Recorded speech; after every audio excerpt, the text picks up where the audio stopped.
بسم اللہ الرحمن الرحیم۔ السلام علیکم ناظرین، کیسے ہیں آپ؟ امید ہے آپ سب خیریت سے ہوں گے۔ اگر آج آپ لوگوں نے درود پاک نہیں پڑھا تو برائے مہربانی درود پاک پڑھ لیجئے۔ آج کا ہمارا واقعہ ہے دریائے نیل کے نام خط۔ مصر میں زمانہ جاہلیت سے یہ دستور چلا آ رہا تھا کہ جب بھی دریائے نیل ٹھہر جاتا تو ایک حسین اور خوبصورت لڑکی کو قتل کر کے دریا کے حوالے کر دیا جاتا تو دریائے نیل پھر حسب معمول چل پڑتا۔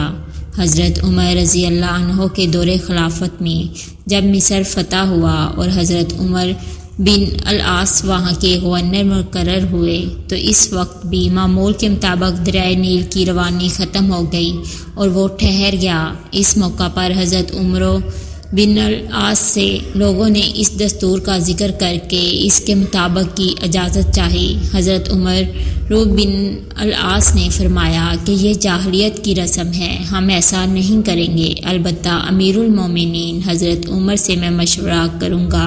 چنانچہ حضرت عمر بن العاص نے امیر المومنین کو خط لکھا اور اس واقعہ کی پوری تفصیل بیان کر کے مشورہ چاہا۔ امیر المومنین حضرت عمر رضی اللہ عنہ نے اس کے جواب میں دریائے نیل کے نام ایک چٹھی روانہ فرمائی اور حضرت عمر بن العاص کو لکھا کہ وہ یہ چٹھی دریائے نیل میں ڈال دیں۔ اس چٹھی کا مضمون یہ تھا کہ یہ اللہ کے بندے عمر کی طرف سے دریائے نیل کے نام، اما بعد اگر تو اے دریائے نیل اپنی طرف سے جاری ہوتا تھا تو مت جاری ہو، اور اگر اللہ واحد قہار نے تجھ کو جاری کیا تو ہم اسی سے سوال کرتے ہیں کہ وہ تجھ کو جاری کر دے۔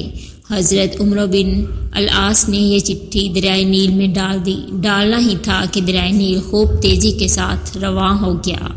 سبحان اللہ۔ اگر آپ کو میری یہ ویڈیو پسند آئے تو اسے لائک اور شیئر کریں، میرے چینل کو سبسکرائب کریں اور کمنٹ سیکشن میں اپنی رائے کا اظہار لازمی کریں۔ شکریہ۔